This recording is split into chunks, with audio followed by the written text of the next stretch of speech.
Initially after school, I wanted to be a aircraft engineer, and I progressed to the later stages of the interview process with British Airways. I've received a letter saying that I had an apprenticeship at Gatwick Airport. Everything was looking good, and a couple of months after receiving the letter, there was a recession hitting the country, and they were laying off all their own staff. They cancelled all the apprenticeships. At that point, I was looking for work. My uncle had a electrical company and decided to offer me a job as an apprentice, electrical apprentice. So I was lucky enough to get on board with him and spent the best part of 10 years working my way up through the ranks of an electrical firm on the coast here in Brighton. And after running a project at the Sussex County Hospital for a couple of years, a long project, we were fitting fire alarms, and it was the second time I've worked at the hospital for a long stint.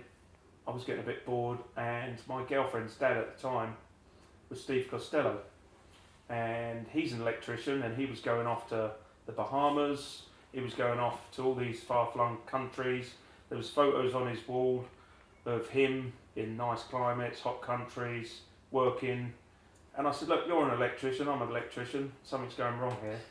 And he was a bit dubious to sort of get me in the industry, but he did give me a week's work on a film called 12th Night in 1995, and I went down for a week and worked with Steve, Dave Moore, Roy Branch, Stevie Roberts, a few others, and I was hooked. In that minute I was hooked, I knew it.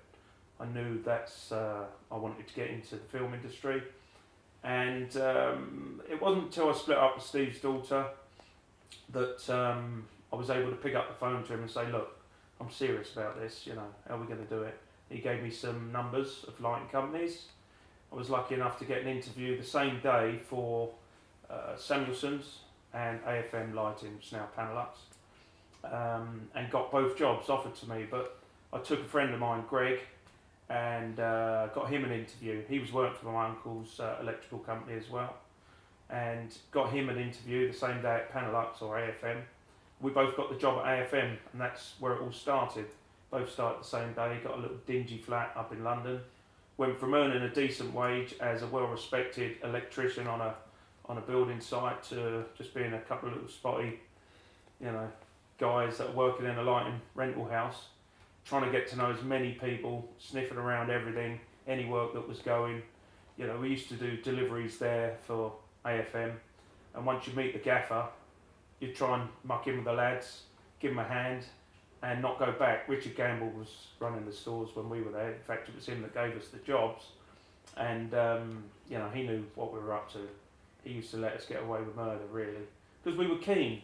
We wanted to meet all the right people. We wanted to get out there, put ourselves about, and make a bit of a name for ourselves. Learn the equipment, learn the trade, learn the craft, and it started from there and progressed. You know, taking out their generators eventually, lighting trucks. We've worked all the departments for a couple of years, and then it was Steve Costello that gave me my first job out of the stores, which you know, meant a lot to me. Actually, it was a job up in Scotland.